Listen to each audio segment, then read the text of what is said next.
So, last part of my collection video. It's time to finally shoot it. This is all my indie stuff today. I will show you some image books, Dark Horse books, and so on, a few manga books. Not all of it read, you know me. I sample a lot of stuff, then I buy a lot of stuff, then I put it into the shelves, and I still have to read a lot of it, but some of it I did, and I will tell you a little bit about it. Let's just start it.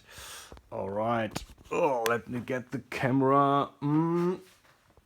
Okay, so this is those two shelves here on the right are basically my indie shelves. So I have this stuff over here, which is like alternative press indie, more like auteurish indie, and this is more like genre indie. Let's start over here with a humanoids book, a super oversized book. You can see it by Jodorowsky and Möbius, which is absolutely stunning and beautiful. I bought it off eBay for a good price. This guy had all the books, all the Inkle series, but I didn't have the money back then. Now I'm like super sad about it because it's hard to get and it's really expensive. Here I have Sin City, the Big Damn edition. It's a very unwieldy thing. I think it has to, the weight is, I don't know, feels like 100 pounds. It's really nice though. It's a nice edition. It's not my favorite all-time thing by Frank Miller, but it's cool. And then we have The Sixth Gun, Volume 1. Also not my favorite book ever. I will probably sell it. There are 3 volumes in this oversized edition of Cullen Bunn's Western Adventure Horror series. And yeah, I bought the first one, couldn't get into it, and then I stopped reading it. Alright, so let's start with big oversized books, mainly Dark Horse stuff, as you can see. I will show you this one. It's it's early works of Peter Milligan and Brendan McCarthy. Peter Milligan, I made a special on him. He's one of my favorite writers, or better used to be. The newer stuff is not as excellent as his 90s stuff, and this is like early work of both creators. As you can see, it's pretty crazy out there, psychedelic and acidic stuff. Rogan Gosh is probably the most well-known collaboration. What I've read of it was pretty cool. It holds up fairly well. It is wordy, as you can see in some places, but it's a really nice book, and not many people have it, and it's really cheap. I don't know exactly how much. 25. Just have to look it up. It's $25. Brendan McCarthy is now kind of a star because he was designer and also I think co-writer for the Mad Max film, the latest one. Yeah, you should check it out. It's really good comics, old school British comics. What do we have here? Some more stuff. Freaks of the Heartland, which is quite nice. Steve Niles. Yeah, it's a horror book, of course. It's Steve Niles, but it's really beautifully drawn, like Greg Ruth. I will show you a little bit of it. Drawn is maybe an understatement. It's more like semi-painted. It's really nice. I enjoyed it very much. And again, really well-built book. I mean, I have to say, like, regarding price to build relation, it's hard to beat Dark Horse Comics on that. I think they have some of the most beautiful books. Great build, very stable, very high quality, and the price is always okay. Here's a Gerard Way book, The True Lives of the Fabulous Killjoys. Haven't read it yet, though. Fear Agent, Volume 1. I've read a few issues of Fear Agent, and then I decided to go for the super big... I mean, I think this is absolute sized, right? Almost. It's a little smaller than absolute editions, but it's really, really nicely built. The second volume of this just recently went out of print, but it's supposed to have a new edition coming up, or a new printing, not a new edition, coming up in a few months. So don't panic as I did. There's still time to get it. This is Kabuki by David Mack. I read some Kabuki back in the day in single issue format. I can't tell you what it was about. I still remember that it was pretty, but a bit shallow. So yeah, as you can see, I haven't unwrapped this new library edition yet. But of what I've read online about it, my impression was correct. It's a very pretty and nicely drawn, but not very profound. Here we have my Mignola's Hellboys. Hellboys, yes, it's 3 boys here, 3 volumes of his Hellboy run. Stupidly enough, it's 1, 3, and 5. I got one for my birthday a few years ago. I liked it. I mean, it's just, if you don't know it, I will show it to you, because it's just so nicely done. Zoom binding. I mean, everything's done right. And this is a kind of art, and maybe also the coloring. I don't know, everything maybe. It's just a kind of book that you can really, really enjoy in oversized format, much more than in single issues. And the paper is really thick, and so everything else but the story is fantastic.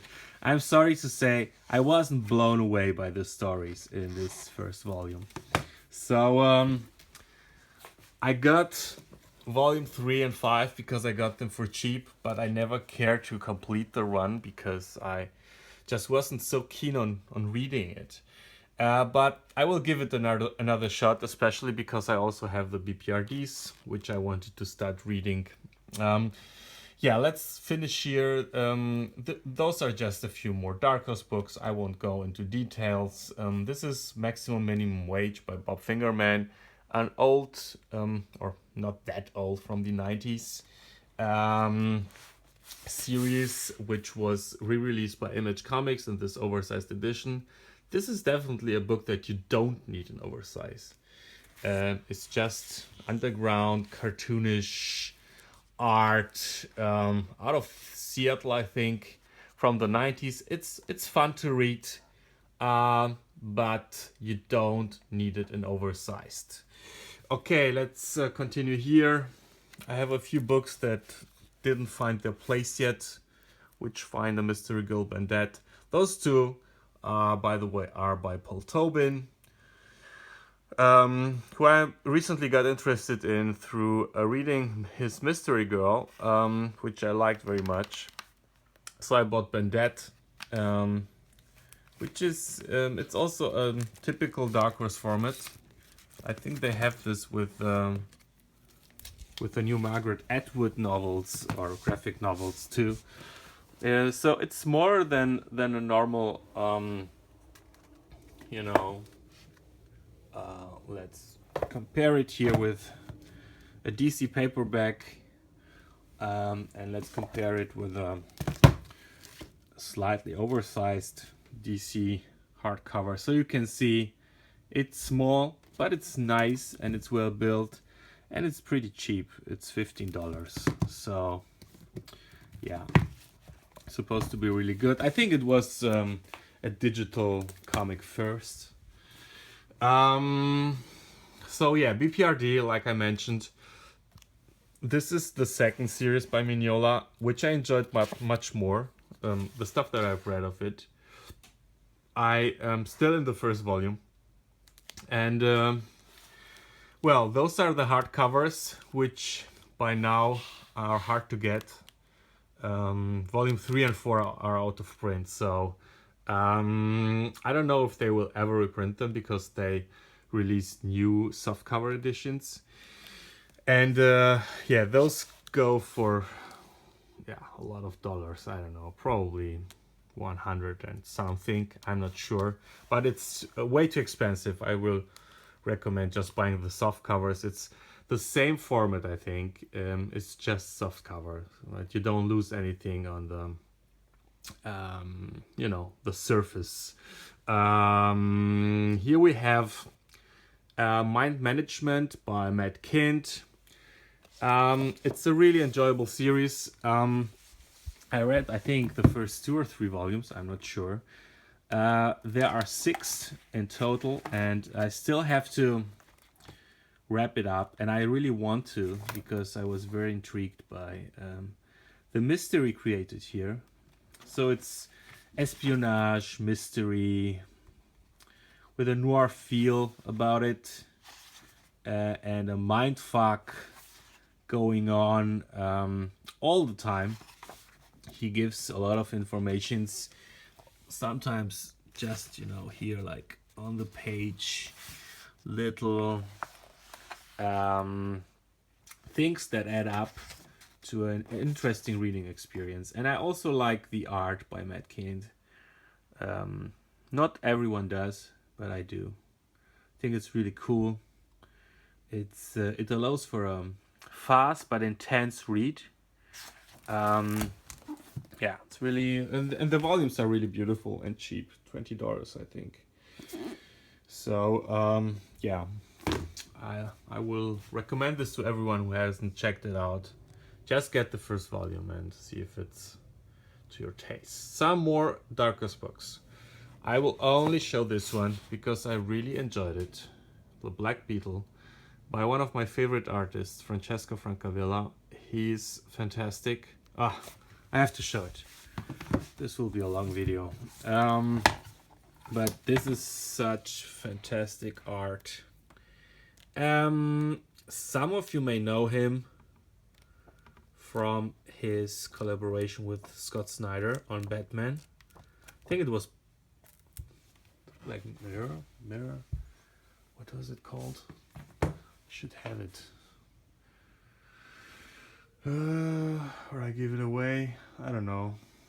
Was it Black Mirror? Yes, I think it was Black Mirror. Okay, let's continue here with Ed Brubaker stuff. I have Criminal Volume 1 and 2, the deluxe editions, still wrapped. Doesn't mean I haven't read them. I've read a few paperbacks, which I then gave away, but nobody was really psyched about it. And I also think it's just very, very, very solid stuff, but it's not exceptional. It's not a must-buy in my book. Haven't really read Incognito yet. I've started. I've read the first issue, so I enjoyed it. Same with Sleeper. So you see, I'm a lazy reader in general, but I'm a lazy Brubaker reader in a very specific sense that I like him, but I never really loved anything he wrote. Even his Captain America run, who's like super famous by now, I was a bit torn about. Yeah, I enjoyed the newer stuff, the Fade Out, and you know, his newest series with Image. I forgot the name, Kill or Be Dead or something like that. It's cool, but yeah, no must-have in my book. Here is my little Valiant collection. Of course, I have a lot of stuff in single issues, but I also have a few of their oversized hardcovers, which are pretty neat. It's always like a season worth of comics, 12 or 13 issues collected in one book. And the build is really good. So if you want to check out Valiant, you should go and buy Harbinger by Joshua Dysart, because it's the best series of the first wave of Valiant comics. And of the newer stuff, it's of course Joshua Dysart's Imperium. But I also really enjoyed the Bloodshot Reborn by Jeff Lemire. I think it's pretty good. And yeah, now there will be like a live action web series with Ninjak, who it's okay. It's decent. Again, no must have or must read, but if you want to know what the buzz is about, the first volumes are always like Image, low priced, for $10 you can get them. And yeah, those are like old Valiants here, the old Harbinger, Magnus Robot Fighter, Shadowman Rai from the 90s. Let's continue here. Image starts here with Chew. The first three oversized volumes, they have like even more like absolute sized or even over absolute sized versions of this. I think it's called Smart Broad or something like that edition, which is super expensive, and I don't think it deserves this treatment. I mean, the series is entertaining and cool, but the art is very cartoonish and not that special. Here we have Grant Morrison's and Chris Burnham's Nameless. I really like Burnham. I think he's a great artist. He's a perfect fit for Grant Morrison too, I think, because they like the weird. And Burnham is also a bit of a, I don't know, he always feels for me like an Avatar artist. I don't even know if he's done something with Avatar, but he has this kind of slightly gory feel about him. Here we have Morning Glories, volume 1 and 2, which were, I mean, the stuff that I've read was decent, but I think modern day Nick Spencer is a much better writer. But I will revisit this someday. I want to really get more into it. East of West, recently bought it, haven't checked it yet.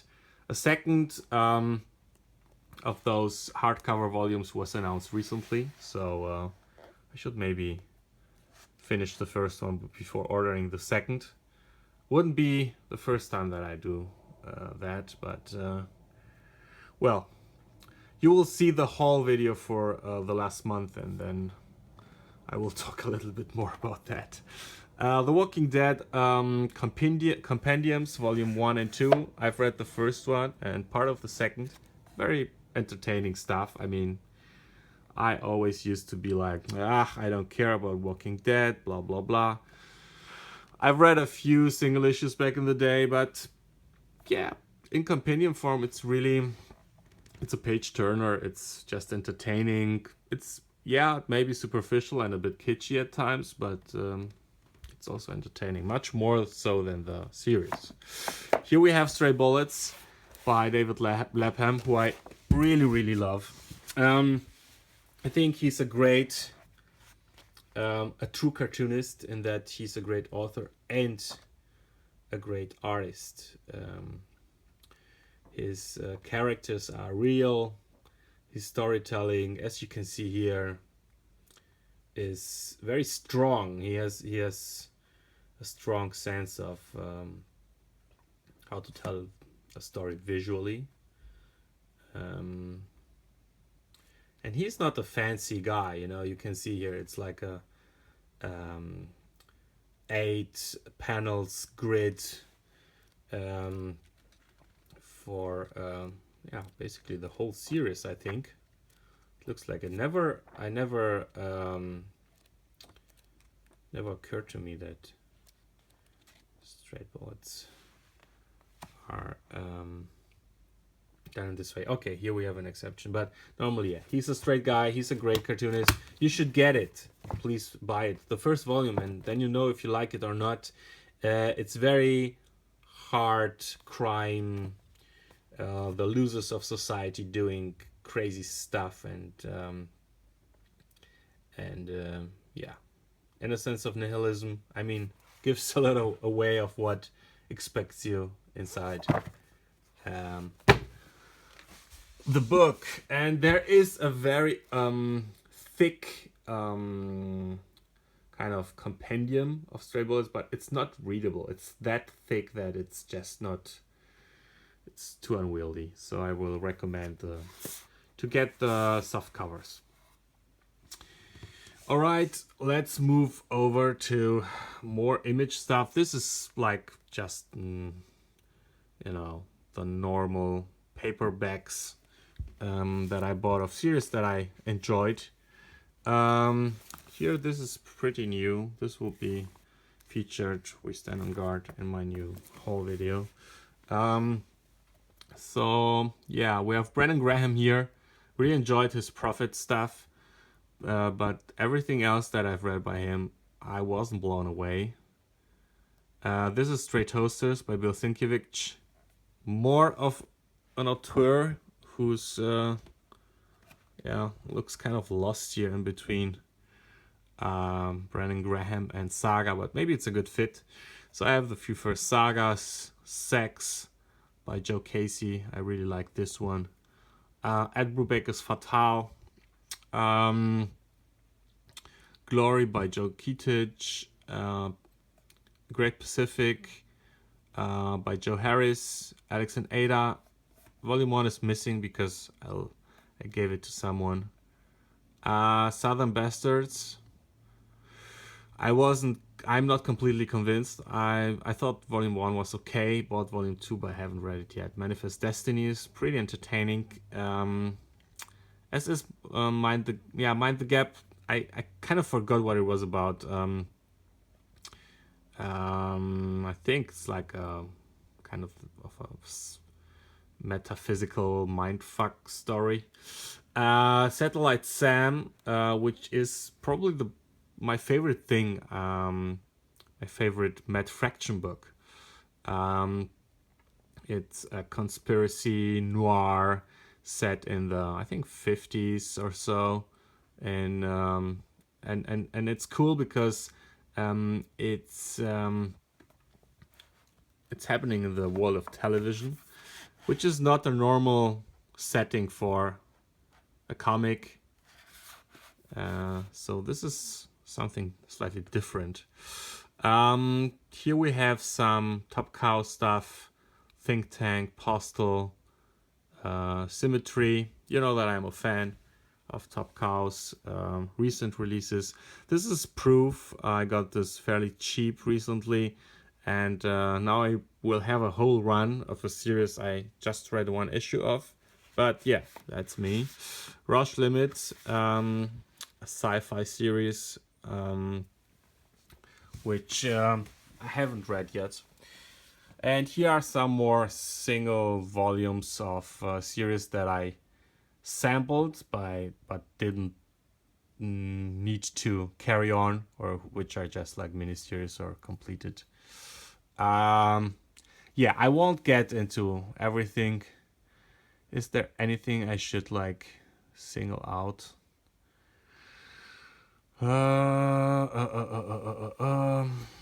Not really. Not really. And the time is running, and we should continue with the stuff here. This is Alan Moore's ABC stuff.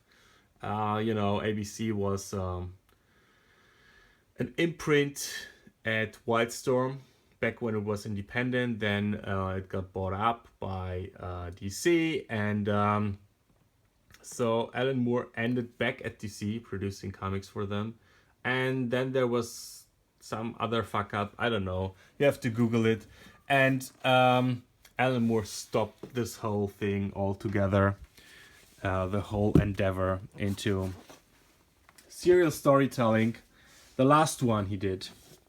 And one of the nicest examples, oh, I have to put this away, is this year, top 10. What I've read of it is really nice, but I want just to recommend to get the Absolute. I know it's out of print, and I think DC doesn't have a very good policy of reprinting Alan Moore stuff if it's not for their own,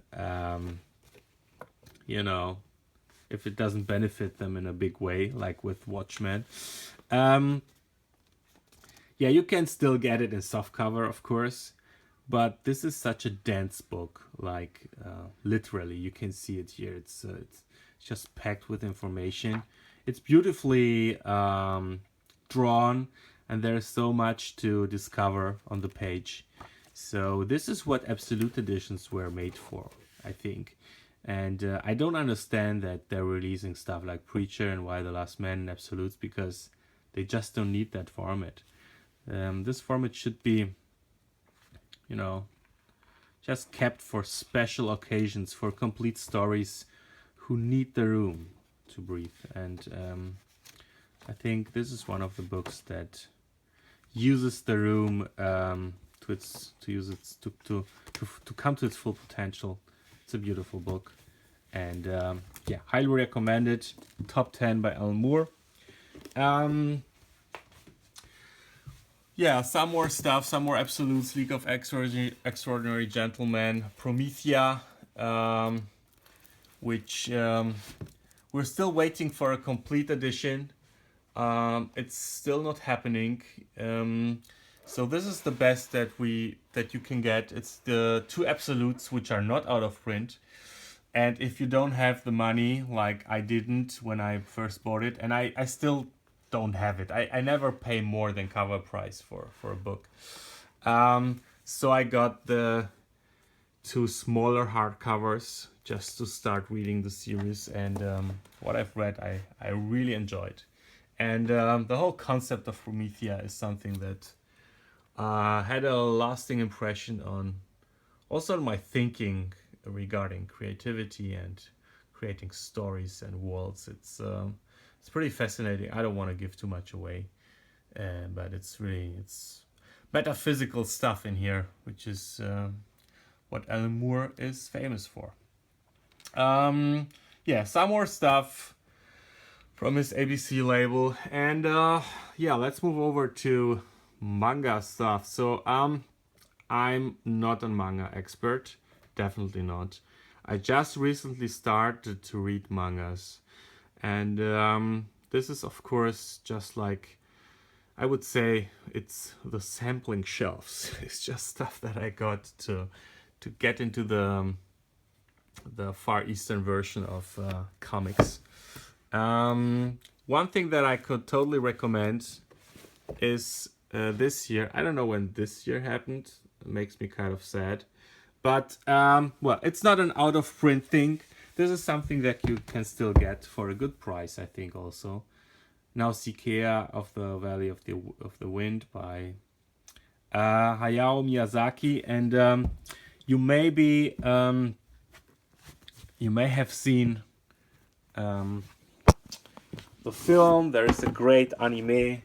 My son loved it. It's really, really beautiful, but it's really cool to read the books first, I think. Of course, I never finished. I read the first volume and I really enjoyed it.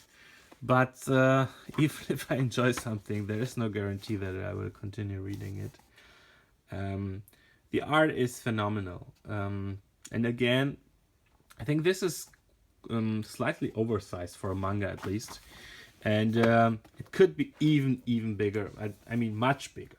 Because as you can see, there is a lot going on, a lot of panels on one page, and sometimes it's a bit overwhelming. Yeah, will read this.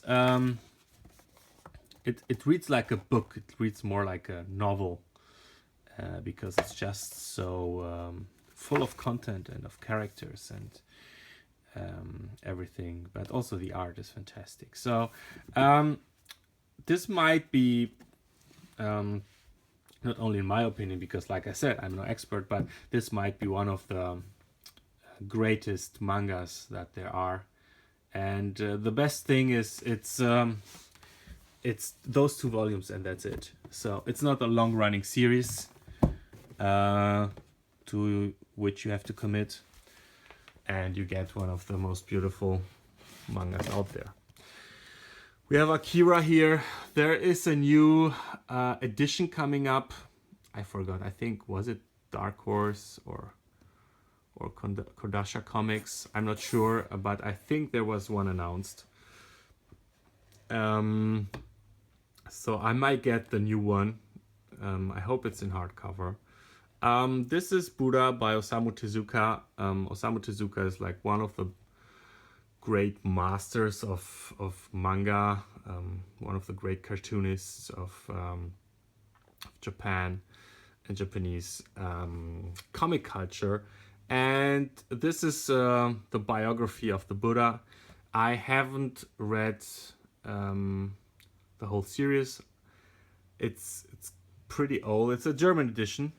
No, it's not. It's Vertical. It's the American one. I've read it when it came out, like 2006. I read the first 2 volumes, and I liked it.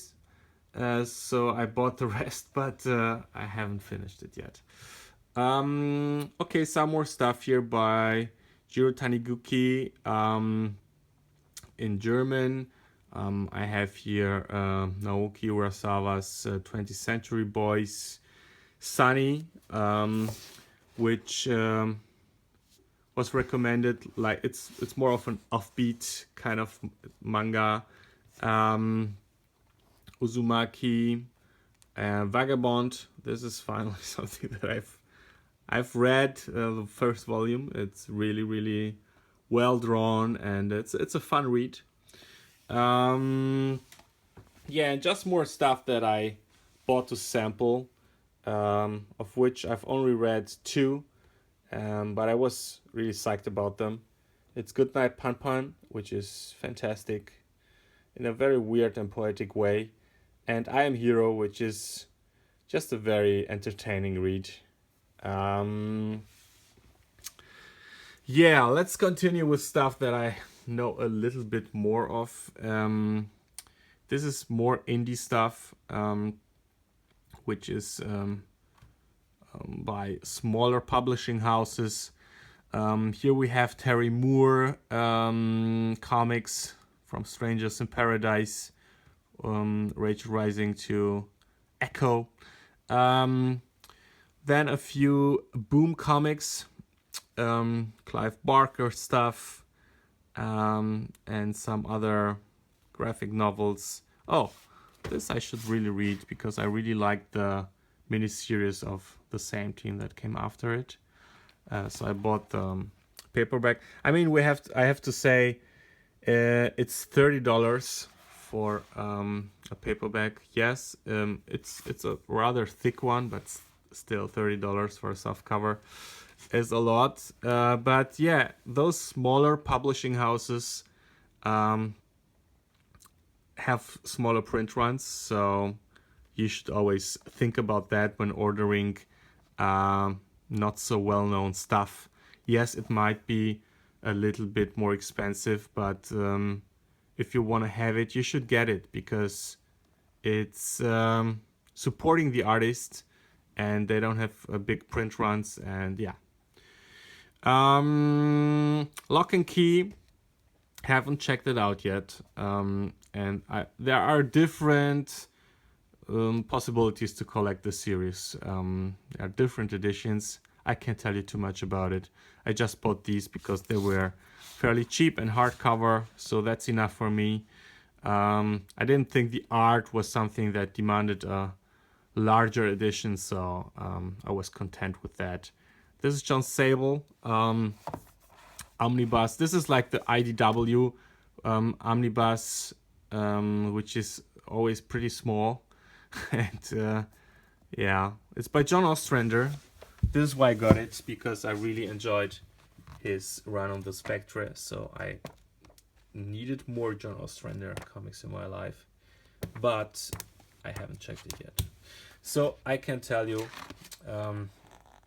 if it's... Oh no, it's Mike Grell. I'm so sorry. So it's not John Ostrander. It's Mike Grell, who I again also really enjoyed on his Green Arrow run. So yeah, then I went and looked what he has produced in the same period of time, and it was this thing, John Sable. There are like 2 volumes of this omnibus editions, collecting, I don't think the whole run, but most of it. So this was my Grell, Greg Rucka and Steve Lieber's Whiteout in a German, slightly undersized edition. Kaju Max is a very fun book by Zander Cannon, who also worked on Alan Moore's Top 10, which I showed you before. Stumptown by Rucka. I didn't enjoy this too much. I think this is something that I want to sell because it just wasn't for me.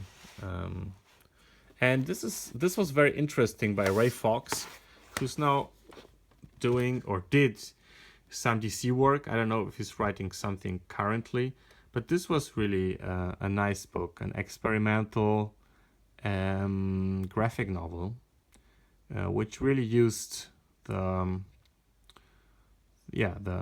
graphic format for an interesting take on time and relationships. It's a really good book. You should check it out. And lastly, here I have a few Avatar Press books. So Avatar is well known for doing gory and crazy and pornographic stuff. It's like the bad boys of the small publishers. And a lot of famous creators are working with them because, they don't have any censorship, that you can do whatever you want. We have here Warren Ellis books. Freak Angels is something that I think was first published online. And I've read some of it off online. I remember not liking the art very much, but since it's Warren Ellis, I had to get it eventually. Here are Crossed books. If you don't know Crossed, it's like a more gory, mature, but also, in my book, philosophical take on zombies. Because it's... maybe I should do like a special video on that. You can see that I have a few of those Crossed books here. There are also spin-offs like this one, Wish You Were Here, of which the first volume was really, really entertaining and thought-provoking by Simon Spurrier. I loved this first volume. Obviously, I never continued to read it because this is me. I just went on to the next thing, but it started really, really good. And there's also an Alan Moore spin-off, Crossed 100, which is a future version of this world where the Crossed live. Here's Uber by Kieran Gillen and Karen White, which is a pretty crazy story about Nazi superheroes. I enjoyed the first volume very much. But then I bought everything in single issues. I don't know why. I bought like the whole run, 20 issues or so at a time. But I don't get why. Maybe it was a speculative thing to do. I thought that this will become the next big thing. Of course, it didn't become. But they continue the series now. There is a second volume announced where the Nazi superheroes are coming to the US. So look out for that. A few books by Dynamite, a few classics like Dread Star by Jim Starlin and Black Kiss by Howard Chaykin, which I didn't enjoy that much. By the way, what I really did enjoy by Dynamite is The Boys by Garth Ennis and Darick Robertson, which is, you know, just having fun with beating up superheroes. This is what this book is basically about. Taking the piss. Superheroes. It's a cynical, dark, but really, really funny book. If you hate superheroes, but you secretly love them, or the other way around, this is the book for you. And if you like Garth Ennis humor, this is the book for you. It's definitely harsher than Punisher, and that's saying something. A few books by Black Mask, and lastly, some more books by Grant Morrison, his early work, which was released in 2000 AD, or was it Rebellion? Let me check. Anyway, this was serialized in an anthology, and it's his first major work, and it's also kind of a superhero work. I read the first volume and enjoyed it, and you can trace some of his influences, or the work that he did in Animal Man. You can kind of trace back to Zenith. So if you enjoyed Animal Man, you might want to check out Zenith. All right. So let me put this back here. All right. Wow, this is a very, very long video. Thanks for having the patience, and excuse me for my verbal hiccups from time to time. Thank you very much for watching. If you have seen anything that you want to know more about, or if you have any comments on what I've said or not said, whatever, just put it in the comment fields. I will do another haul video very soon. Probably my biggest haul ever. Yeah, tomorrow is New Comic Day, so I will review some single issues. Until then, have a good day, and thanks for watching.